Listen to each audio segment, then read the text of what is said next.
لا شغل لا عمل، اي هذا ما عنده وظيفة وذاك يشعر بالفشل. عجل يابا عجل، شو وقت تلقوا حل؟ الباق من الكيكة كلها عافية بس تشطل. شالقسمة هاي القشرة ماكو شغل فد مرة، يوم العراق افتر انا طارش رحيل، انا طارش رحيل. لقوم طلعت الشمس، عندك طبخ عندك كنس، وقت اشبعاني نوم شنو هالحظ النحس. وين صار الريوق ورانا طلع للسوق، وشلون تردين البيض طق بالدهن لو مسلوق. الوضع كلش مو حلو ويا الحميسة انحمس، لو يرجع شوية الوقت الا الغي مشروع العرس.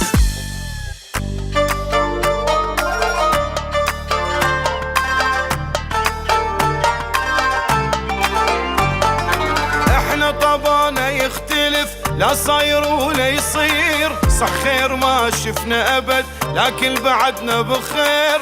حتى الفقير بهالوطن وبعيشته محتار، تلقاه بحر من الكرم لمن يجي خطار. صح الأمان شوية قل وهواية جاي نعاني، بس احنا هالغيرة ترى واحدنا يحمي الثاني.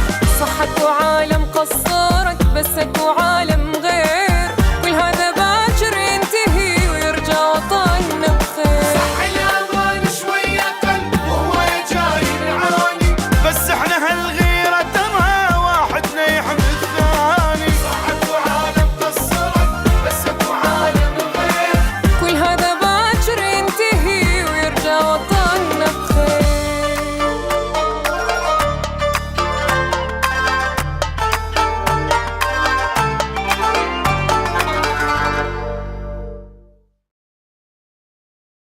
كثير من الناس يقولون نحن لا نستطيع أن نحقق طموحاتنا.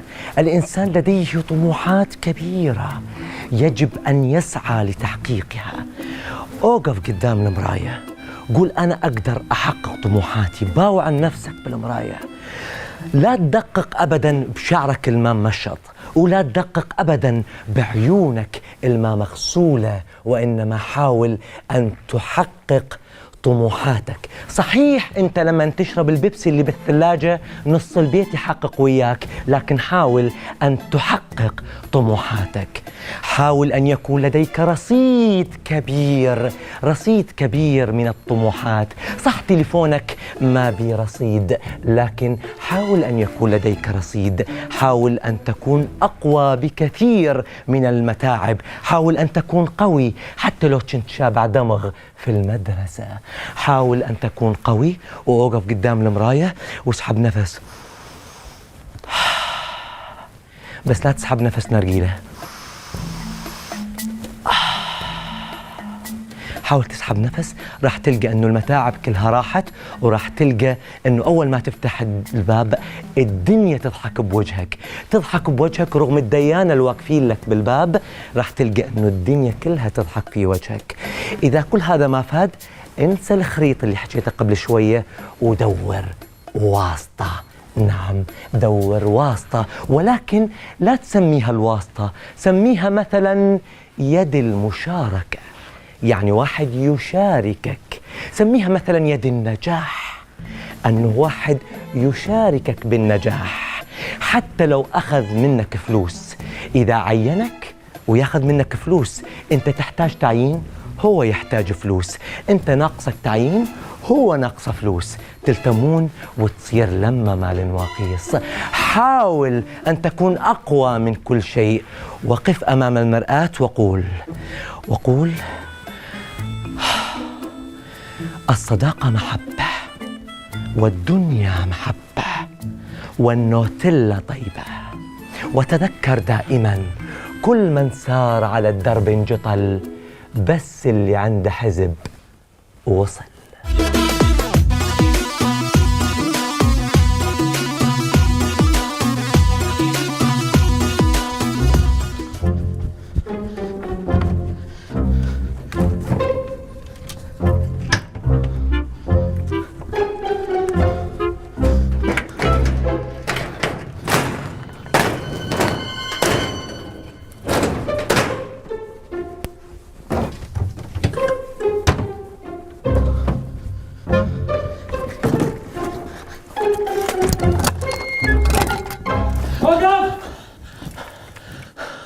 ولك أحمد، مو عيب عليك تبوق الدائرة تشتغل بيها؟ سيدي والله كاتني جوع، والله ما بجيبي ولا فلس، وبيتي ما بيه ولا لقمه. احنا كنا مثلك، هم عايشين بالجوع والحصار بس ما نبوق. سيدي ما تدرون بحالتي انا، ما أدري، جهالي صار لهم يومين بدون اكل والله. انت سالفتك سودا مصخمة. اليوم نوديك للفرقة الحزبية يحققون وياك، لا ومناك المركز الشرطة، ومن عدها للمحكمة وتتحاكم وتنسجن كم سنة. سيدي انا ادري بيه من الفرقه الحزبيه للقبر. الله يخليك سيدي، بس اعف عني والله، عائلتي راح تموت. وموتتهم انت تبوق املاك الدولة وتريد من اللي لزمك نعوفك؟ انت ما تدري بحالي، الدين علي، الدين واصل هواي، ما قدرت اسدد. شو اسوي؟ وهذا الجهاز المن بوكته؟ هذا الجهاز هو اللي لقيته قدامي، بس هو اللي لقيته قدامي. شو تسوي بيه؟ حتى ابيعه، هو ابيعه واعيش جهالي فيه، والله عظيم والله. بس يومين يكفيني 3 بس اعيش جهالي فيه، ما اريد اسوي شيء والله سيدي والله.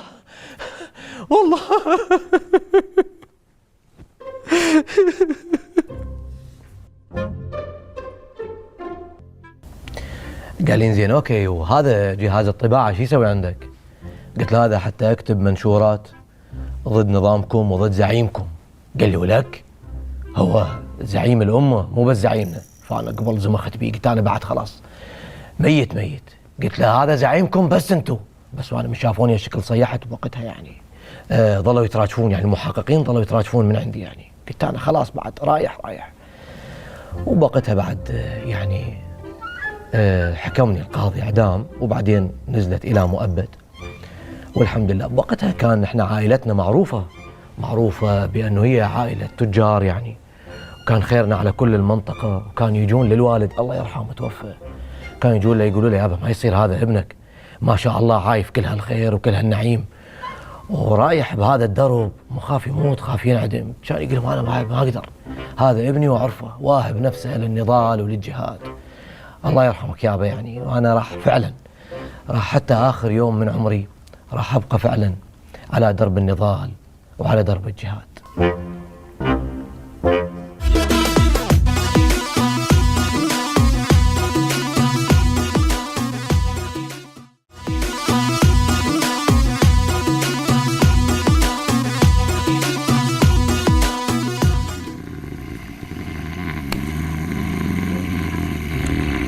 ما تخلص. قاعدة شو قاعدة؟ اذا مطبين بغرفة النوم بالهول. قاعدة خنفضها قاعدة. عمي فاصل كلش فاصل. عمي من طفى الكهرباء؟ عمي والله ما طافي الكهرباء، بس هاي التخال بطانية على عيونك مدري شنو. ما كمامة يا ابني كمامة. والكمامة الملابس وانت قاعد ببيتك الله يخليك. شباب اسمحوا لي انا تاخرت على البيت، اروح اجيب 1000 صمون للمرة. عمي واحنا ببيتكم ها الهول ما شايفه هذا؟ واحنا ببيتكم الله يخليك. يا هلا ومرحبا. اهلا وسهلا. ايش اهلا وراها شو يقولون؟ اهلا ما يعرف. مرحبا تشكر مرحبا واهلا بيها سهله سهلا اهلا وسهلا. الحمد لله. تفضلوا انتم منو ايش رايدين؟ عمي احنا اليوم جايين نتفاوض على السعر اللي طالبه المهر بنتك. انتم اللي خابرتوني بالهذا يدق نغمات شو اسمه هذا اللي يقول الموبايل ما يعرف اسمه. اشحن الباتري رصيدك غير. بابا اشحن الباتري سياره عنده سياره عاطله على السريع. الموبايل خابرتون بالموبايل. ولا تنسى يعني منو خابرني انت؟ اي انا خابرتك انا خابرتك. قلت لك ابني مهرها 30 مليون. يعجبكم ما يعجبكم الباب يوسع. هذا شنو بالصحراء كلب. اكو زرافه تفيدك؟ لا زرافه شنو هذا برقبه هيجي فيل وياكل. حتى احنا نسانا جمل تذكرت حانا نسانا سفينه الصحراء.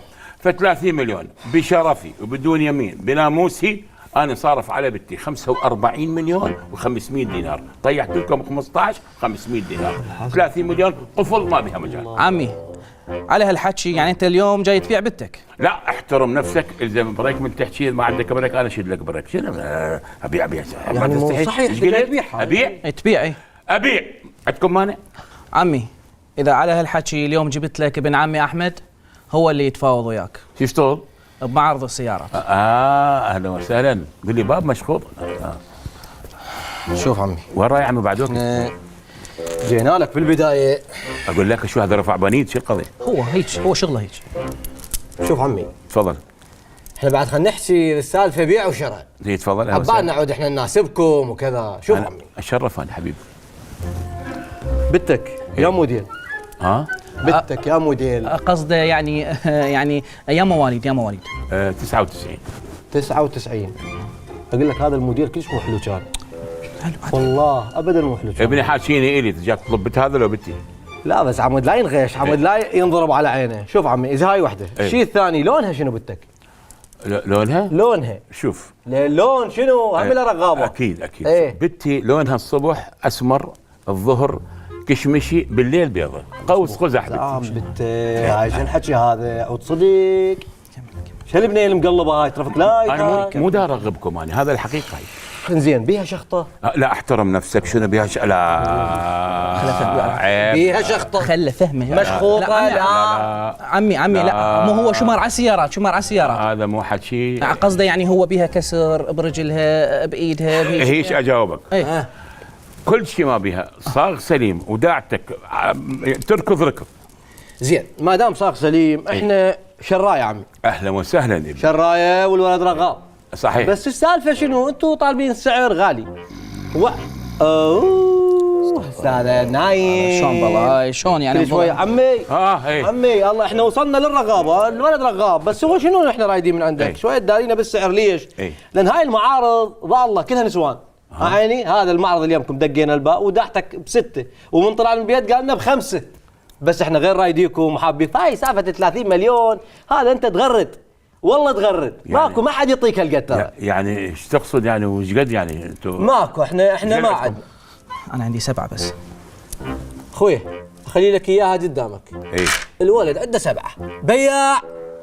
7؟ ايه بايع سياره مقلوبه على الخط السريع بابا. هذا الموجود عمي. يا ابني 7 لا ما تصرف. ما تصرف. ايه. بعد انا عندي حال يرضيك ويرضي. ايه. تريد ما تريد اخذ الولد واروح. شنو كان الولد انتم ما جايين تقشطونه. اوكي نعطيك 30 مليون بس اقساط. اقساط؟ ويجيب لك كفيل وموظف شرط. والله احسبها اقساط 30 او اكثر. لا اذا صارت بالاقساط تصير يعني 34. رحم الله. بس على 10 سنين الاقساط. الشعر 4 ملايين، الايد اليسرى. اقول لك هذا حاسب لنا الشعر ب4 ملايين. ماشي موافق. موافق. بيك تدفع؟ اي بيك تدفع. شوفوا انا هذا عمك هم قريته، هو يريد يمشي البنيه، بس هو الظاهر عمي انت السنويه باسمك؟ لو كاتب عقد. ما انا اعرفه الجناي واعرفه البياع. ما طول راح تناسبونا. احكي لكم الصدق. هي احنا نريد الصدق. الحكي والسنويه يم الامه يم ويمي. هذا الحكي قايلت له بنت خالتها ب50 مليون وبنت عمتها ب40 مليون وهن كلهم ب2.5 و3 ممشيهن. عمي احنا اوكي، الولد راح ان شاء الله تشوفه خير بتسهيل الله ان شاء الله. عيني ونجيب العقد. بس احنا شو نريد جنسيه الولد. إيه؟ ومو جنسيتك، جيب لنا جنسيه المراه. وجيبوا استماره الكترونيه وياكم. ولا يهمك عمي، استماره الكترونيه والف مبروك. رقم عليكم لو قصدي ان شاء الله.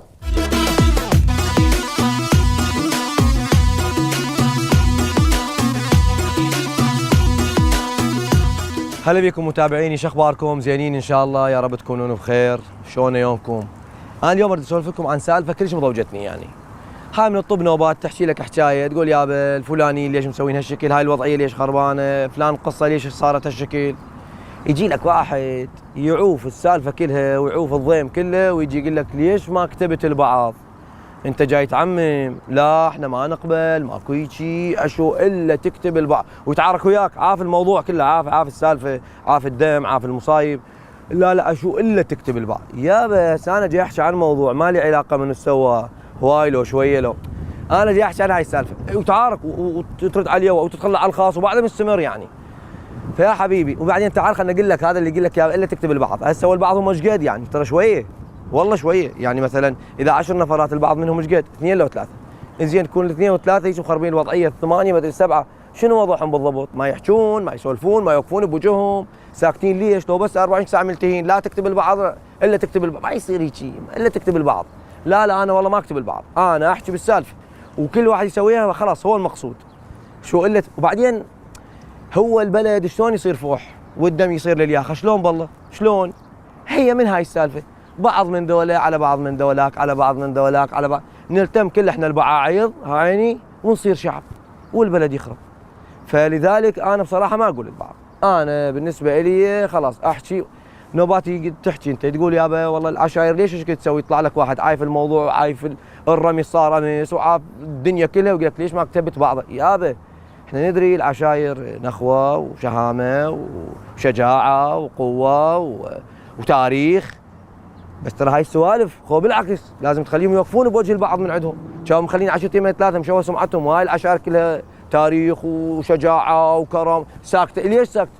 غير توقفون بوجههم وانتم وقفتوا بوجه الاحتلال وانتم وقفتوا بوجه مدري منو وقفتوا بوجه الغزاة مال المدري ما يصير هيك وطردتوا المحتل مدري بسنه العشرينات وطردتوا مدري شكل هاي السوالف سويتوها بعدين رجعتوا لكم على نفرين ما قادرين عليهم ما يصير هالشكل هسه لا توقفون بوجههم فضحوهم يابا احنا ترى زينين وفلان وفلان وفلان وفلان مو زينين واضحه ما يراد لها نقاش يعني.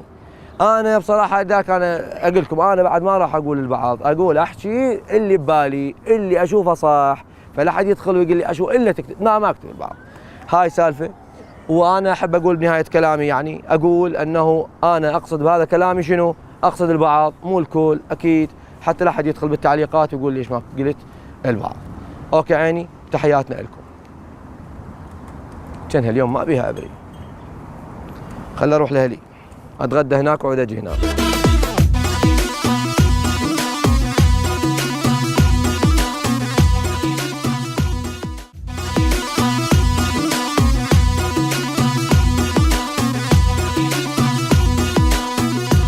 يعني بالله صايره دايره يعني انا مدير دائره بالعراق سنه 2221 وما قادر اورث الجقاره مالتي لان بس اورثها الموظفين كلهم يشمون ريحتها ويجون يشاركوني بيها لان بس هاي الجقاره باقيه بهاي الدائره.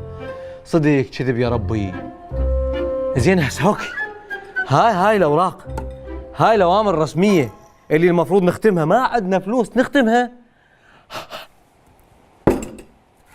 هاي بعد شويه صدروا يا ربي وضع ايش هذا؟ وضع ايش؟ والله ما اشق هدومي وادعي عليه بس هي هدومي مشققه. السلام عليكم. وعليكم السلام ورحمه الله وبركاته. اهلا وسهلا. اهلا مرحبا. اهلا استاذ. هلا بالسيد المعاون انت المعاون مالتي اللي انا اموت عليه يا حبيبي. الله يخليك يا باش هالقيافه بالله لف الله الله الله الله الله مشتري لك هدوم جديده ولا اناقه وكذا واسوار.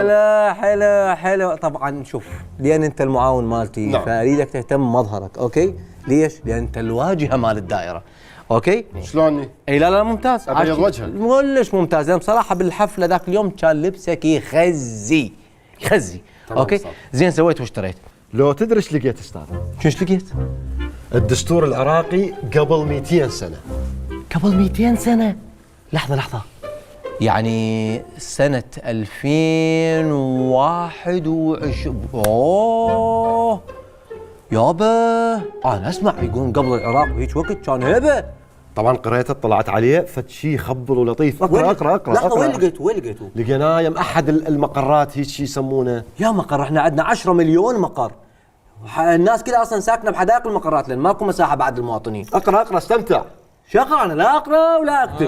تدري بي انا جاي بالمحاصصه. اقرا لك. الله يخليك يقرا لي والله. اقرا لك. اسمع هاي الفقره من الدستور العراقي. اقرا خلينا نسمع الماضي الجميل. إيه؟ السلاح بيد الدوله فقط، يعني ماكو اي واحد يجي ويشيل سلاح والشرطي ما يقدر يحاكيه ويخاف من عنده، لا الدوله فقط. يعني شنو الدوله؟ يعني دوله ما جاي افهمها يعني دوله وزارات مؤسسات دوائر هي هاي الدوله. ما انا فهمت بس السلاح. عوف هاي الفقره استاذ. اقول لك هاي خاف هذا الفقرة. الدستور الصيني مو الدستور. لا لا عراقي. اسمع.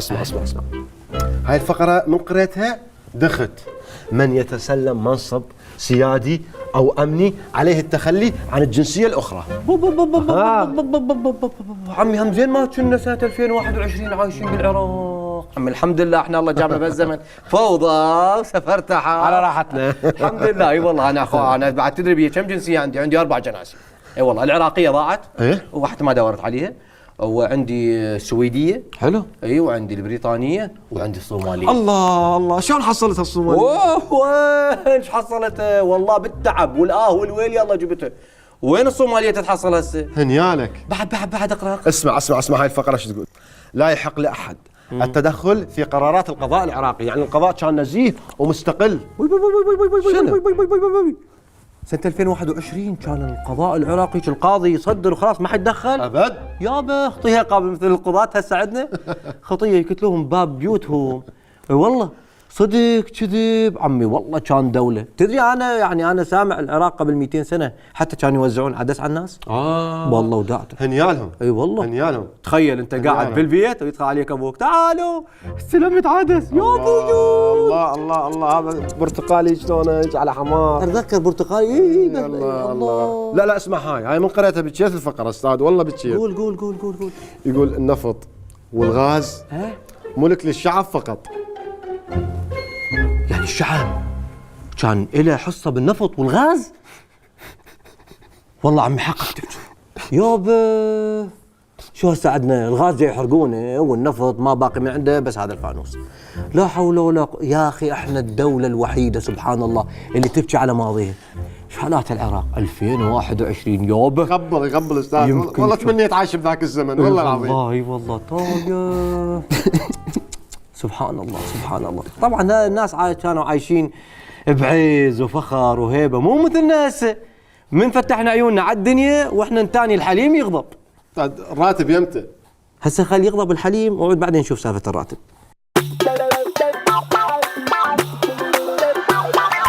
ملل كلش ملل لا شغل لا عمل. اي هذا ما عنده وظيفة وذاك يشعر بالفشل. عجل يابا عجل شو وقت تلقوا حل. الباق من الكيكة كلها عافية بس تشطل. شالقسمة هاي القشرة ماكو شغل فد مرة. يوم العراق افتر انا طارش رحيل. انا طارش رحيل. لقوم طلعت الشمس عندك طبخ عندك كنس. وقت اشبعاني نوم شنو هالحظ النحس. وين صار الريوق ورانا طلع للسوق. وشلون تردين البيض فق بالدهن لو مسلوق. الوضع كلش مو حلو ويا الحميسة انحمس. لو يرجع شوية الوقت الا الغي مشروع العرس.